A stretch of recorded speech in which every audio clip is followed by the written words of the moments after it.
What if you won the greatest war in history, only to face a journey home so perilous it would take you 20 years? What if your greatest enemy wasn't a monster, but the sea itself, and your own restless heart? This isn't just the story of a hero's return. This is the original survival thriller, a 20-year nightmare endured by the man of constant sorrow and infinite cunning, Odysseus, king of Ithaca. Our story doesn't begin with Odysseus, but with its ending. Picture this: after a brutal, decade-long siege, the Greek armies have finally sacked the legendary city of Troy. They've used the famous Trojan horse, a masterstroke of deception conceived by Odysseus himself. The war is over. The heroes are triumphant. All that's left is to go home. For Odysseus, home is a rocky island called Ithaca, where his wise wife, Penelope, and his newborn son he left behind, Telemachus, wait. He sets sail with 12 ships, filled with loyal men and the hard-won spoils of war. The mood is jubilant. Home is just over the horizon. But here is where the nightmare begins. Odysseus, in his moment of triumph, makes a fatal mistake. He believes his cunning, which worked against the Trojans, can work against the gods. As his fleet departs, he boasts of his own genius, claiming victory was by his hand alone, diminishing the role of the gods, especially Poseidon, god of the sea. This boast is heard, and it is not forgiven. Poseidon, whose favorite Trojan son was killed by the Greeks, already held a grudge. Odysseus' arrogance is the final straw.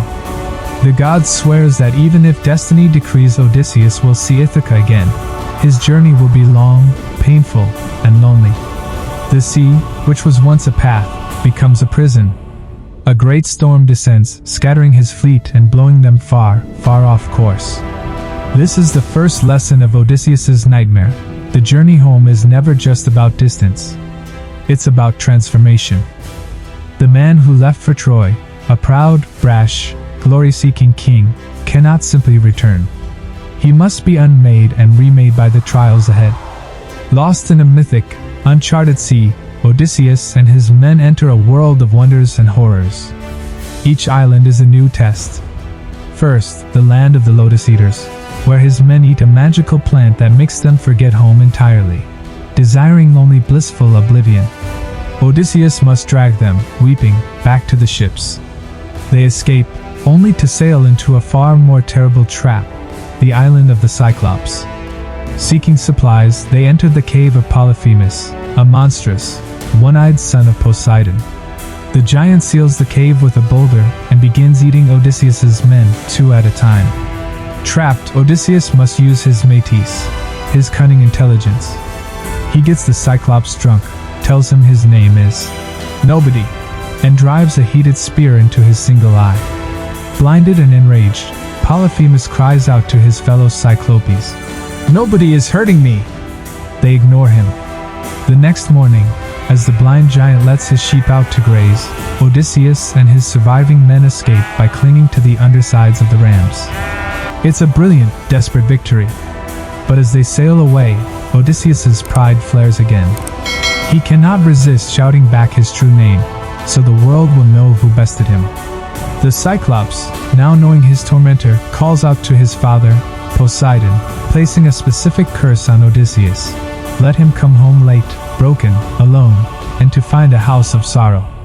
This single moment of boastful rage extends his nightmare by years, proving his greatest enemy is often his own flawed nature. The punishments escalate.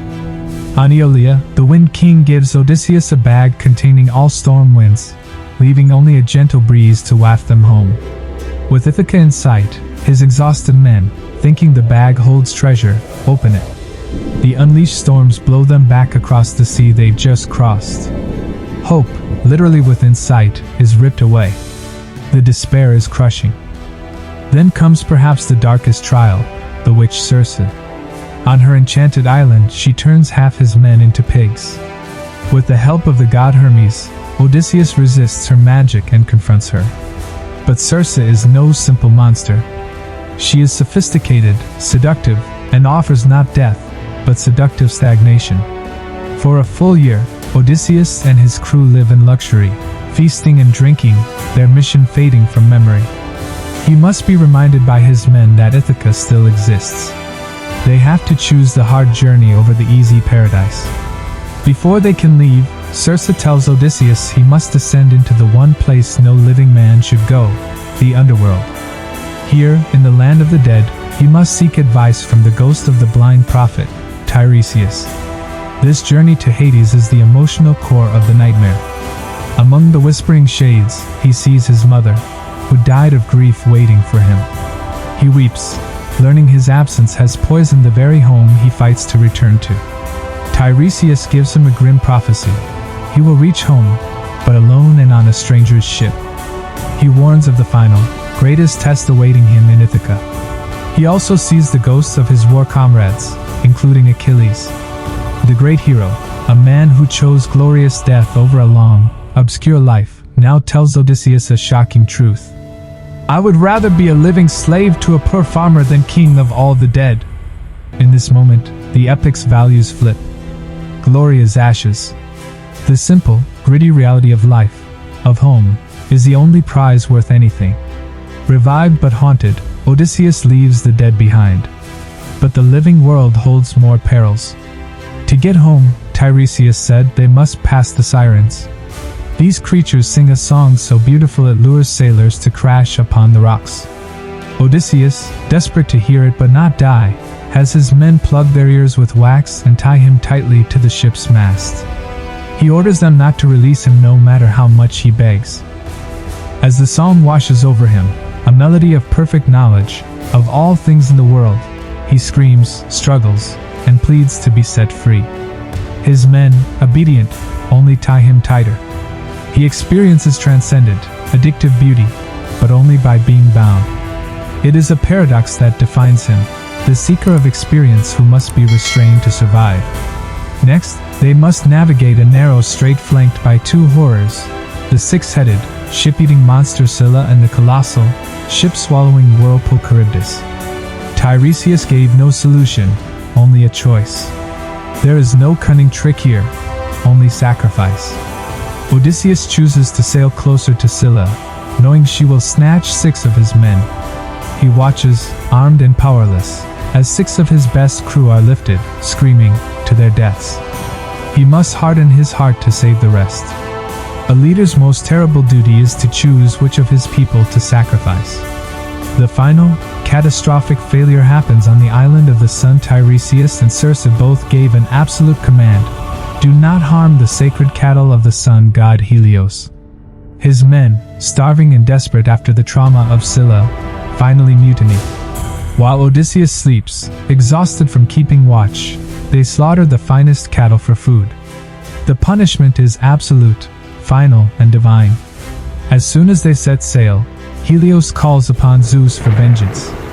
A thunderbolt smashes the ship. Every single one of Odysseus's men, all the companions who have suffered with him for 10 years, are drowned. Clinging to the wreckage of his mast and keel, Odysseus is the sole survivor. Poseidon's curse is nearly complete.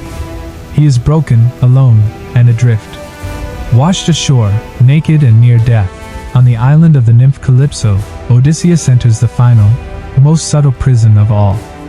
For 7 years, Calypso holds him as a lover. She offers him immortality, eternal youth, and herself, everything a man could want. And yet, every day, he sits on the shore, staring at the sea, weeping for his mortal wife and his rocky, unglamorous home. He refuses godhood for the mere chance of being a man in his own house again. This is his ultimate transformation. The man once driven by glory and pride now values only fidelity and home. Finally, by order of the gods, Calypso lets him build a raft and leave. After a near-fatal storm sent by a still vengeful Poseidon, he swims ashore on the land of the Phaeacians. Here, bruised and anonymous, he is treated with kindness. At a feast, a bard begins to sing of the Trojan War. For the first time, Odysseus hears his own life as a story, a legend. He breaks down weeping, a raw, human reaction to hearing his own trauma turned into song.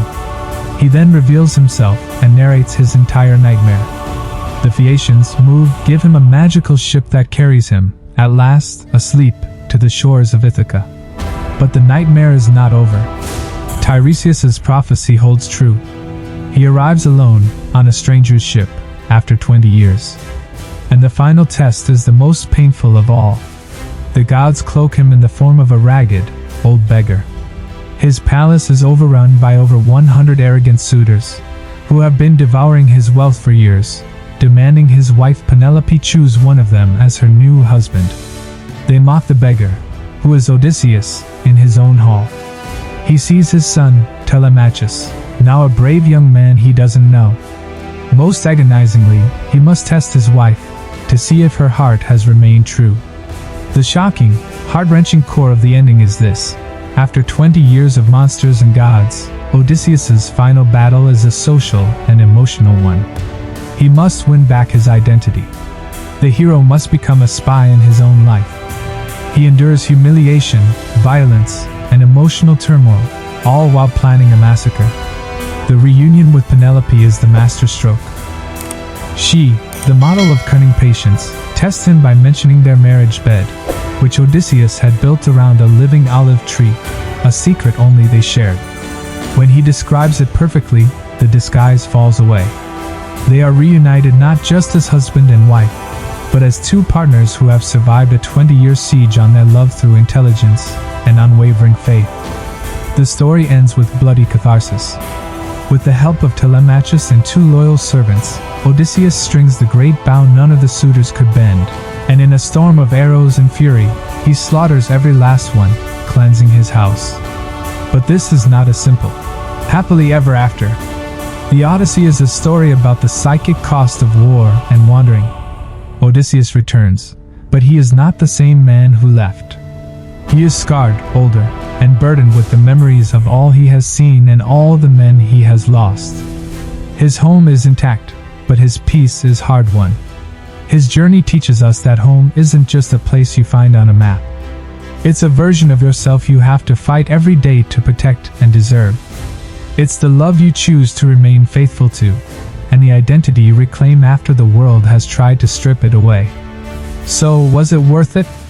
The war, the monsters, the loss, the 20-year nightmare?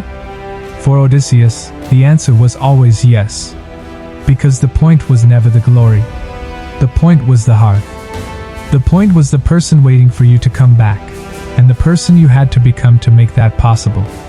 If this deep dive into one of history's greatest stories gripped you, imagine what other legends are waiting. What was the real truth behind the Trojan horse? What monstrous trials did Hercules really face? We unpack these epic tales every week. Don't miss a single story from history's darkest corners and most legendary adventures. Hit that subscribe button and ring the notification bell so your own journey into myth doesn't get blown off course.